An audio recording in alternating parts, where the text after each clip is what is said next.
Gently close your eyes.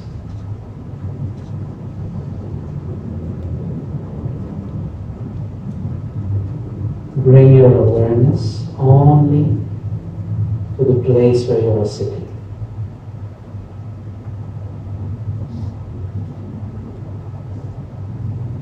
Become aware only of the space that your body is occupying from head to toes.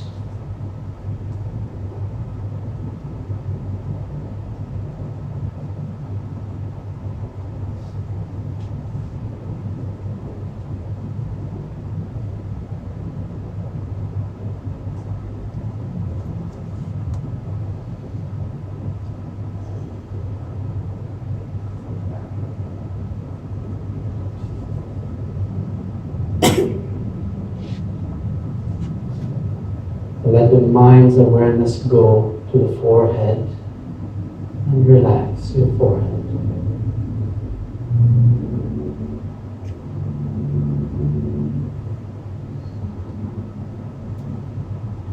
By relaxing your forehead, feel the relaxation spreading to your whole body.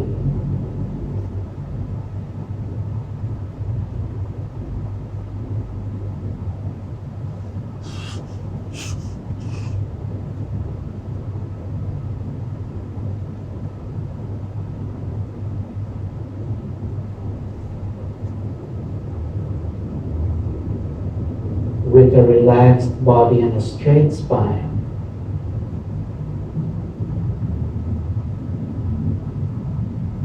become aware of your breath.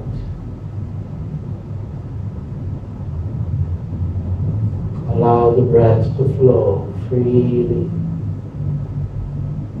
smoothly, gently.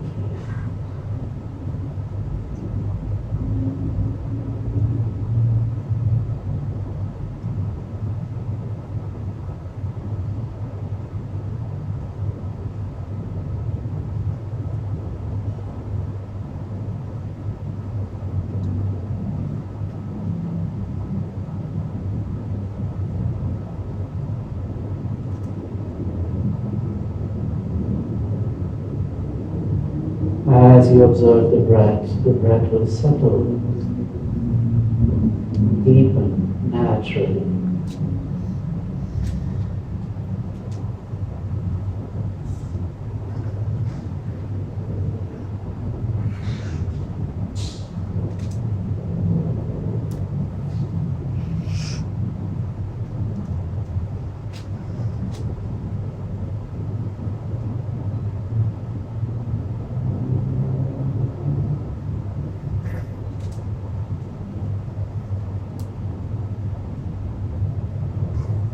Continue to observe your breath. You come to feel the flow and the touch of your breath in your nostrils. As you inhale and as you exhale.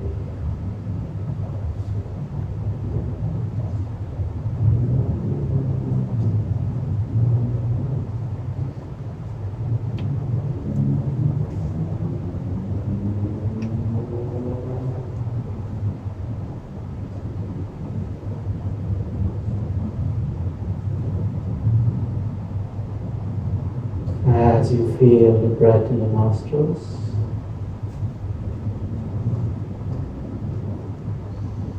with your exhalation, think in your mind,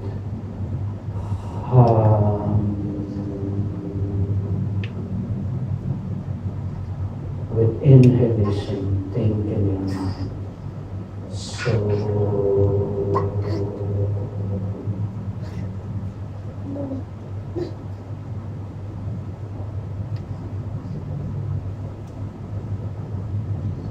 Continue to exhale, inhale with soul,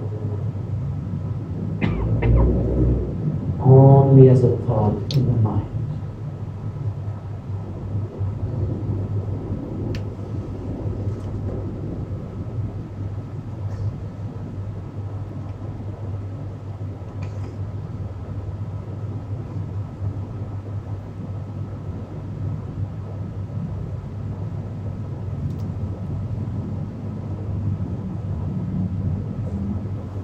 Allow no break between the breaths.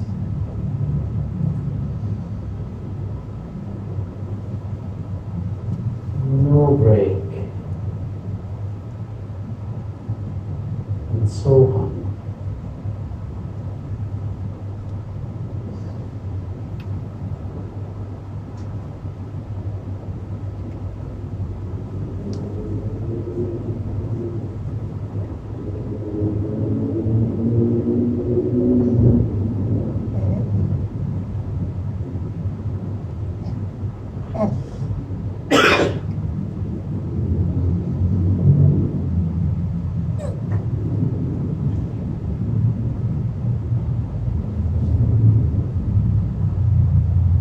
Observe how Soham and the breath are flowing together.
The breath, Soham and the mind are flowing together as a single stream.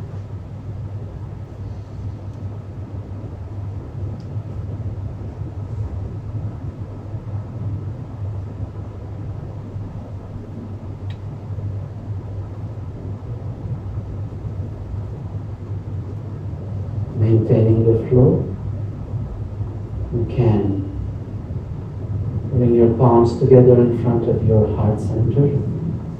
We'll recite Om once together.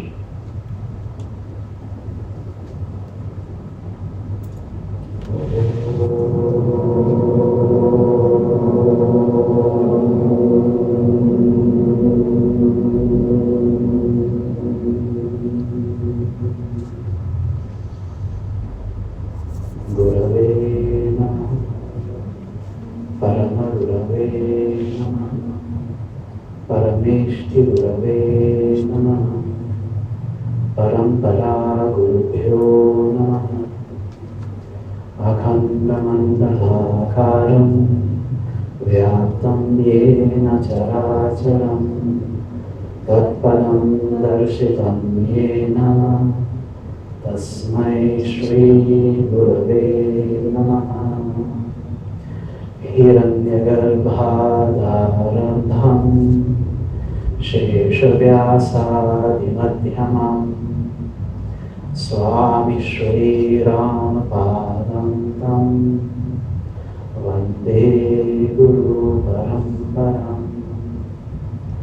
Om Shanno Mitraham Shan Varuna Shanno Bhavatvaryama Shanna Indro Brihaspati Shanno Vishnu Rukrama. Namo Brahmane Namaste Vayo Tvameva Pratyaksham Brahmasi Tvameva Pratyaksham Brahma Vadishyami Vritam Vadishyami Satyam Vadishyami Tadmamavatu Tadvattaramavatu Avatu Mam Avatu Vattaram. Om Sahana Bhavatu Sahanau Bhunaktu Sahaviryam Karavavahai Tejasvinavadhitamastu Ma Vidrishavahai. Om Shanti, Shanti, Shanti, Om.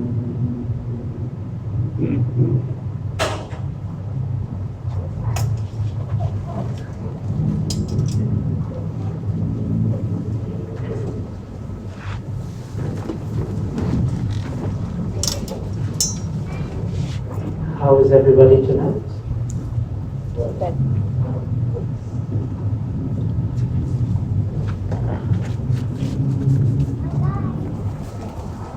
With Bhagavad Gita Pratamodhyaya. Okay.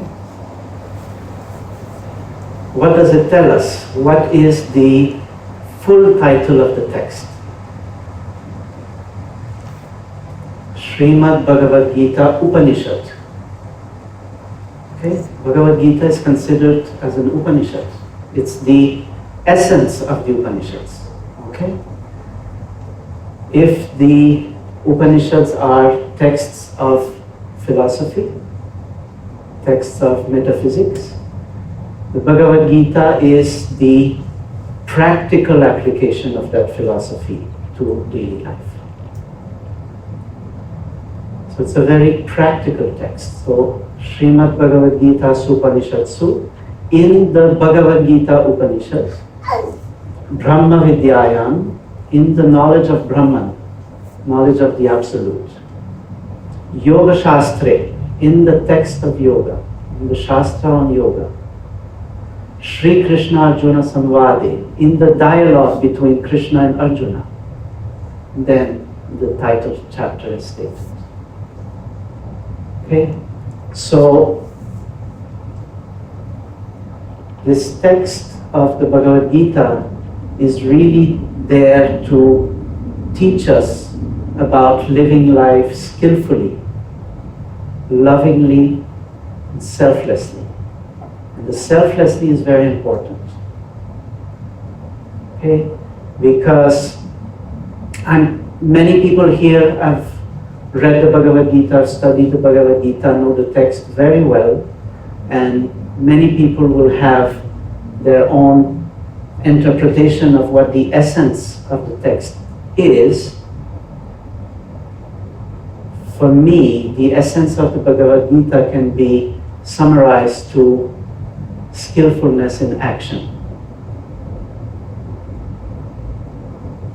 and selflessness in action.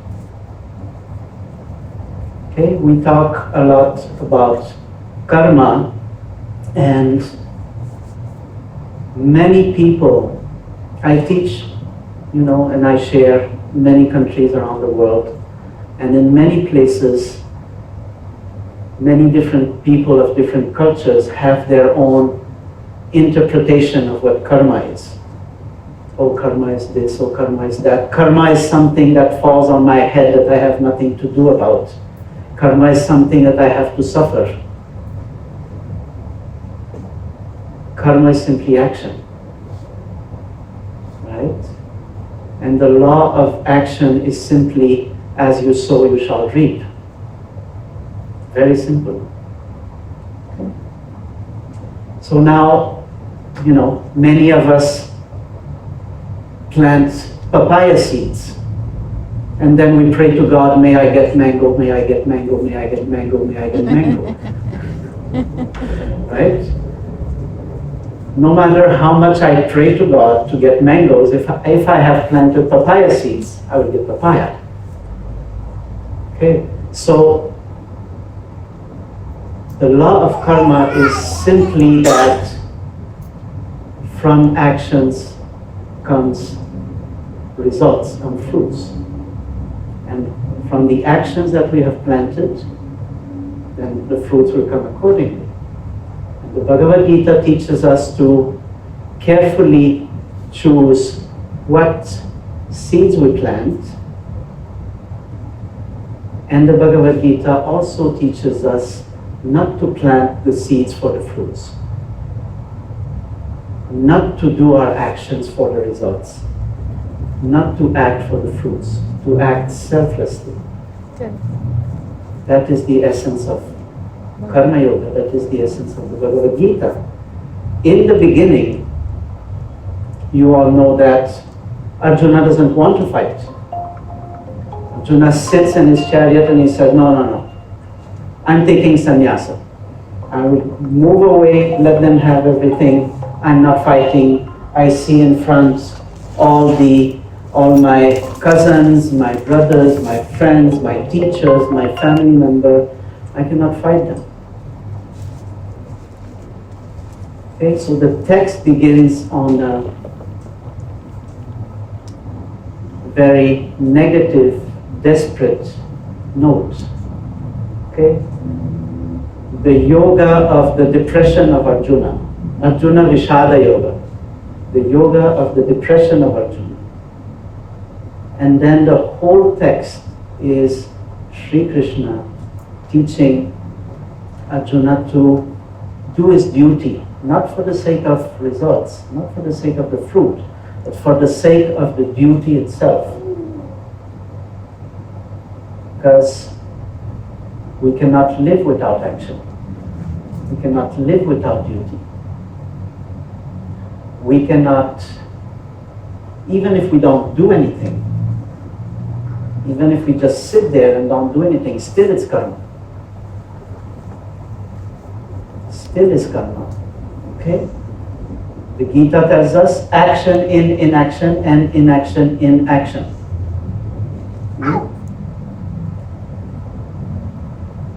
So, renouncing duty is also creating karma. It's also creating negative karma.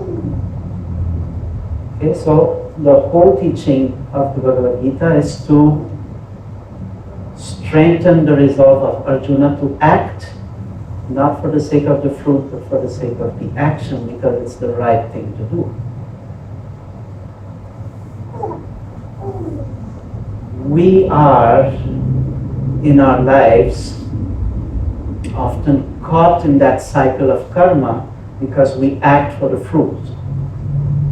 Okay? The purpose of our action is to get something, and from getting something it brings us to produce more actions which have as a result of our purpose of getting something, action, result, action, result. That's an unending wheel. Okay? So when we speak of the karma, we speak actually of karma phala, the fruit of actions that make us produce more actions. And our purpose is often to enjoy the fruit. Our purpose is not in performing the action. Our purpose to perform the action is to get the result and enjoy that result. So that cycle is binding. Action, result, action, result, action, result. The way to move out of that cycle is what Krishna taught Arjuna. Action for the sake of action, not action for the sake of result. If we come to enjoy performing the action for the purpose of the action itself, not for the purpose of the result, then we get free, not expecting anything in return.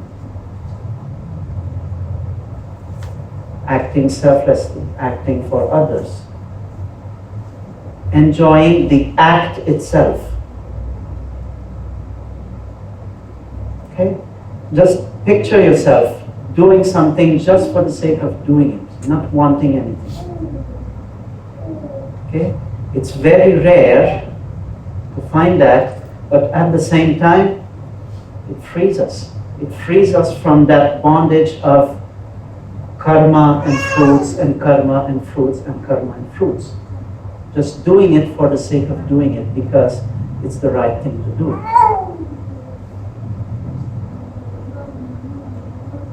Easy to say, difficult to apply. Okay? Even somebody like Arjuna wanted to give up. Okay?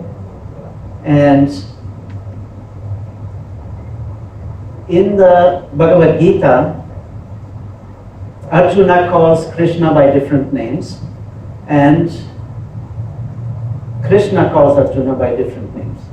Kaunteya, Mahabahu. One of the name of Arjuna is Gudakesha, the master of sleep. Did you ever wonder why Krishna was calling Arjuna master of sleep?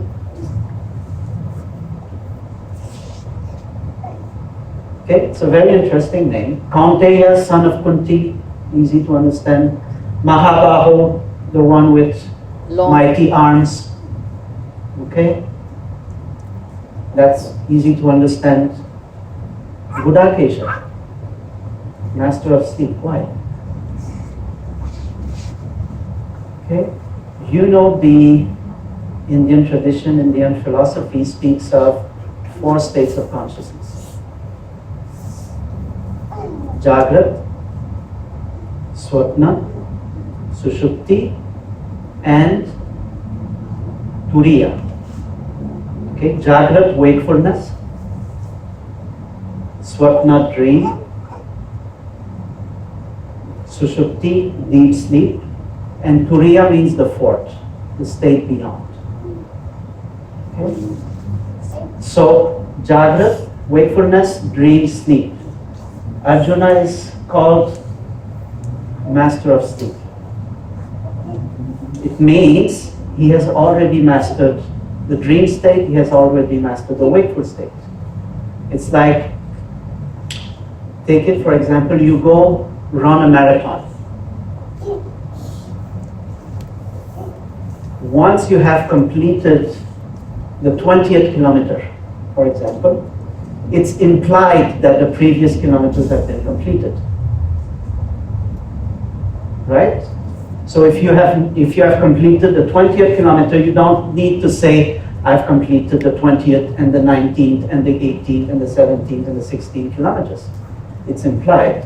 So by calling Arjuna master of sleep, it implies that Arjuna is the master of the 3 states of consciousness, wakefulness, dream, and sleep. Because you will not master sleep until you have mastered the dream state. You will not master the dream state until you have mastered the wakeful state. So Arjuna is the master of sleep, so he's ready for the 4th. He's ready for Turiya. The cosmic vision of Krishna in the 11th chapter. Okay? So if somebody of this stature wanted to give up, what about us? Okay? But it's our duty to purify. It's our duty to move towards that ideal. It's our duty, and it's also a teaching of the Bhagavad Gita, to act in a sattvic manner. Okay? Sattva, Rajas, Tamas. Anybody is unfamiliar with those words?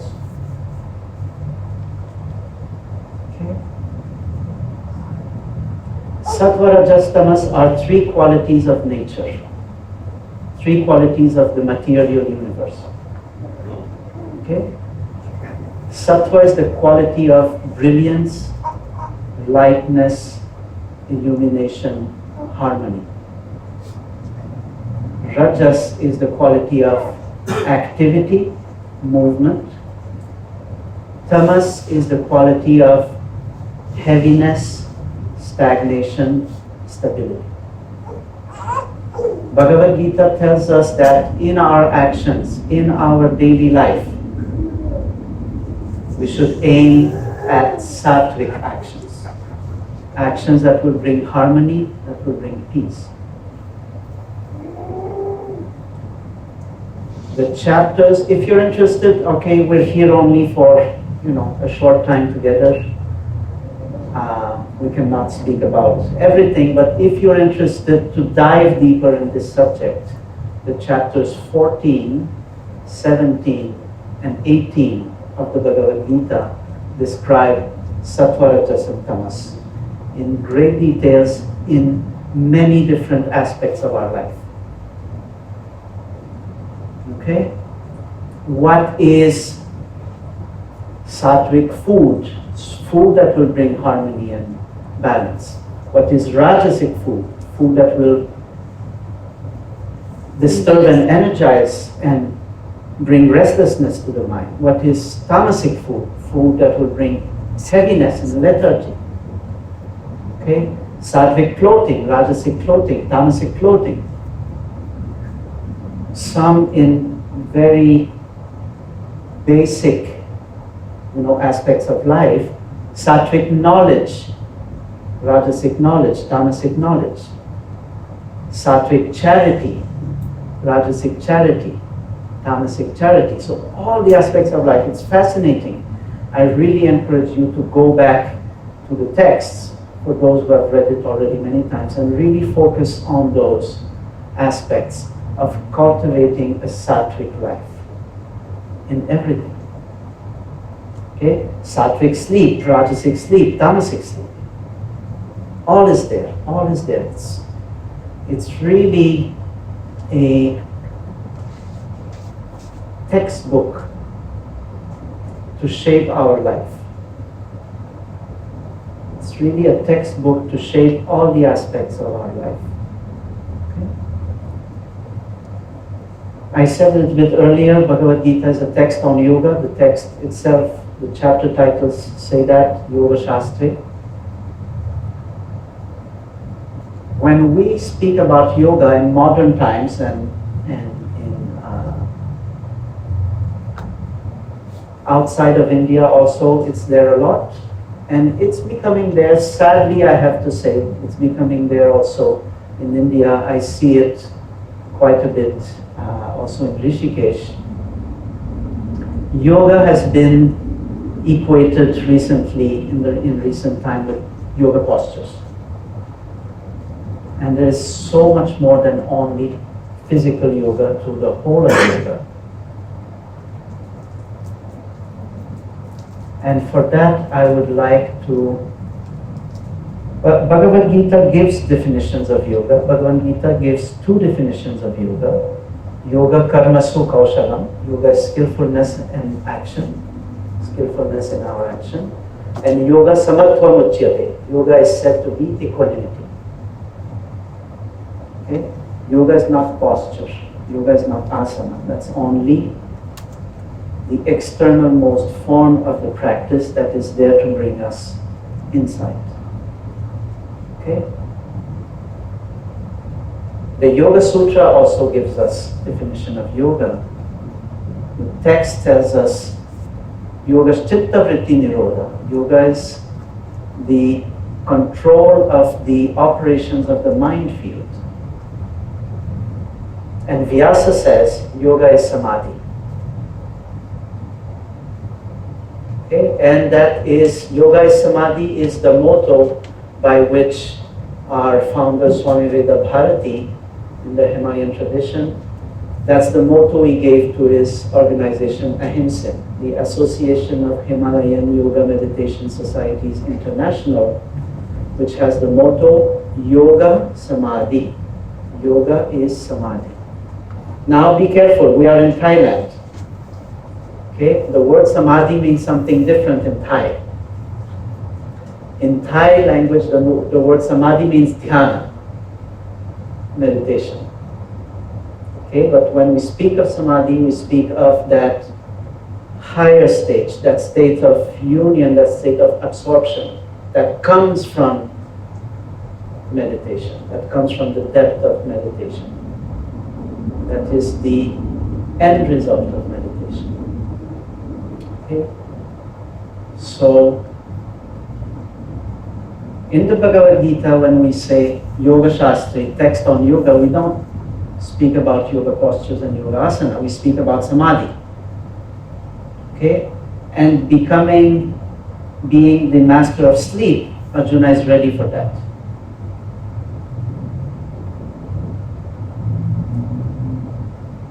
Okay, so in modern times, yoga practice is often associated with sitting on your yoga mat and doing your postures and doing your pranayama and your, this and that, and it's all good. That's all there. It's useful. These are needs. These are not goals. These are needs. Okay? The goal of yoga is self-realization. Okay? Nothing short of that. So we have these on-the-mat practices. Bhagavad Gita teaches us some also. Okay? Bhagavad Gita is teaching us about meditation. I said in the beginning, Samam Kaya Shirogrivam, maintaining your head, neck and trunk straight. The 6th chapter is mainly about meditation. Okay, in the Bhagavad Gita. But it has a larger component of yoga in daily life. How to live skillfully, lovingly, selflessly, like mentioned in the beginning. Without which the other practices of yoga on the mat will not be very useful. Okay? Maybe you'll get a little bit more flexible, maybe you'll get a little bit more fit, maybe you'll get a little bit reducing stress, but what is it? The yoga has so much more to offer than just that. Okay? So,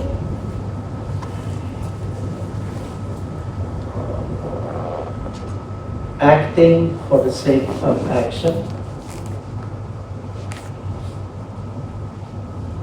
enjoying the action for the sake of enjoying the action, not wanting the result, then your action, our action will not create further karma that will bind us. Okay? At the end of the text, at the very, very end of the text, Arjuna says, the last sentence of Arjuna, my moha, my delusion is gone. My smriti, my mindfulness has come back. I will do as you say. I will do as you say for the sake of doing the right thing, not for the sake of escaping. Because in the beginning, Arjuna wants to escape. And at the end, Arjuna is ready to fight.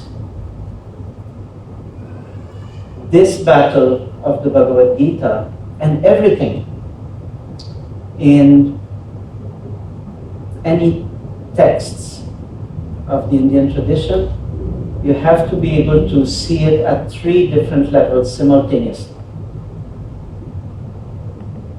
Adhyatmika, Adhibhautika, Adhidevika.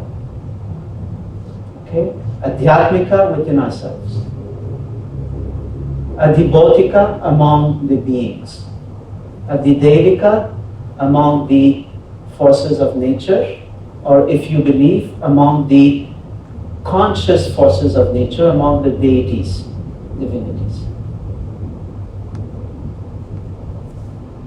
So when we read the Gita, primarily often we think and we relate to the historical war that happened between Kauravas and Pandavas. 5,200 approximately years ago. We also have to see it at the Adhyatmika level. That battle between good and evil is happening within us at all times. Okay, and when we say warrior, when we say battle, we have often images of violence coming in our mind. It's not about the violence. It's about the effort that we have to make to purify. The effort that we have to make to let go of what is not good for us, but maybe is tempting. Okay? The effort that we have to make to go towards the good. Okay? Often being good is not the easiest choice. Okay? It's often much easier to go for the fast and not so good. I will not say bad, but I will say not so good. Sometimes the faster, more rapid gratification is not what will give us peace and goodness in the long term. So it's easier to go for short-term, I will call them enjoyment choices, than to go for the long-term purification. And that battle comes within us all the time. Okay? When you're upset at somebody, it's easier to lash out at them than to keep your composure and stay calm and stay within yourself. So that battle of the warrior within is not a warrior, it's not a battle to do violence to yourself. It's a battle to be kind to yourself and to cultivate the good within yourself. Okay, so that we can become more loving, can become more selfless, we can become more detached, we can become more loving, kind, we can become better persons, better human beings. Okay?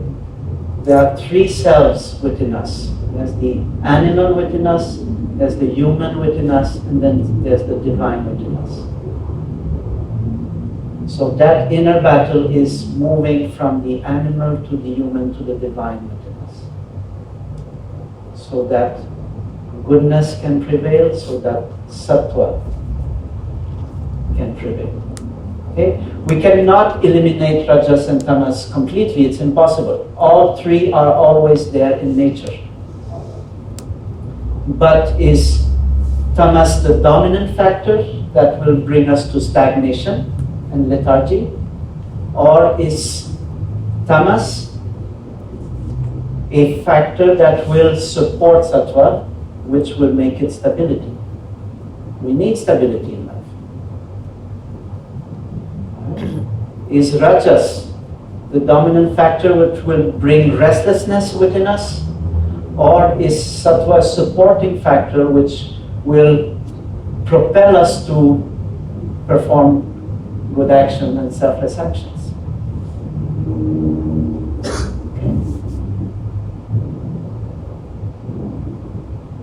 We have only a little bit time left, and I would like to close with a short meditation again.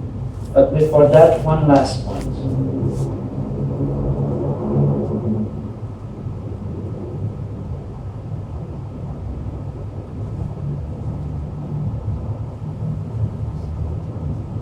The inner effort, the inner battle of the inner warrior.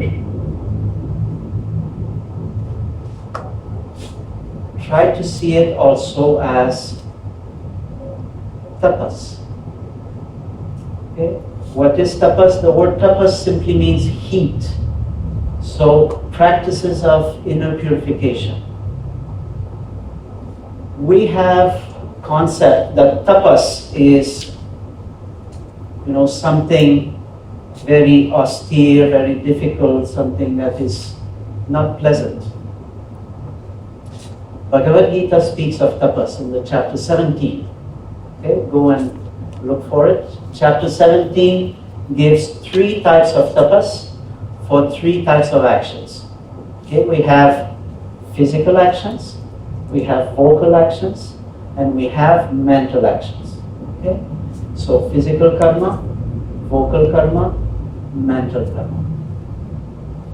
So 3 types of tapas. I will highlight mental tapas. Okay, because the source of all actions is in the mind. If the mind is not involved, if there's no intention, then it's not karma. So we think of mental tapas as something very austere, very difficult. The text says, mana prasada saumyatvam. Okay? Mana prasada saumyatvam maunam atma vinigraha bhava sanshuddhirityeta tapo manasam uchyate. Okay? Mana prasada saumyatvam maunam atma vinigraha bhava sanshuddhirityeta tapo manasam uchyate. Mana prasada, pleasantness of mind. So being very austere is not tapas. Making the mind a pleasant place is tapas. Making the mind a happy place to live in is tapas. Saumyatvam, to become saumya-like, to become like the moonlight, peaceful, calm, serene. Maunam, just not maunam silence, but not just shutting the mouth. The attitude of a muni, okay? The attitude of a contemplative, silent sage. Atma vinigraha, self-control. Okay, and when we speak about self-control, we're not talking about controlling the Atman. Nobody can control the Atman. Controlling about this little self. Okay, this little self of personality. Self-control. Okay, the Atman controlling the little self. Bhava sanshuddhi, purification of emotions. Purifying the emotions. Purifying our emotions. Okay? These fives are said to be mental asceticism, mental tapas. Mana prasada, making the mind a pleasant place. Saumyatvam, peaceful, calm, moon-like attitude. Maunam, the silent feeling of a contemplative monk. Atma vinigraha, self-control. Bhava sanshuddhi, purification of emotions. Okay? Sounds easy, maybe. Much more difficult than taking a bath in the cold Ganga at 4 a.m. in Rishikesh. Okay? Maybe much more difficult than sitting between Panchagni. Okay? Because we like to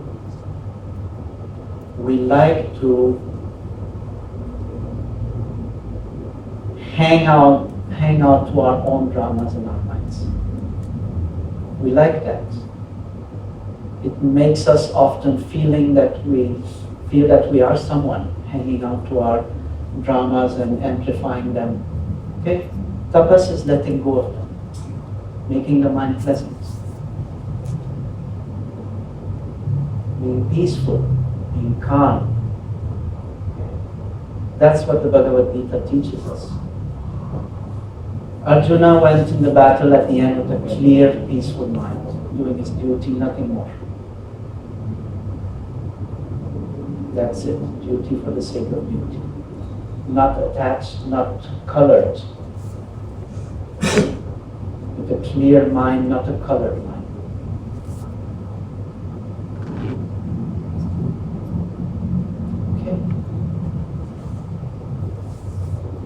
I would like to close with a little bit of meditation again, if you are okay with it.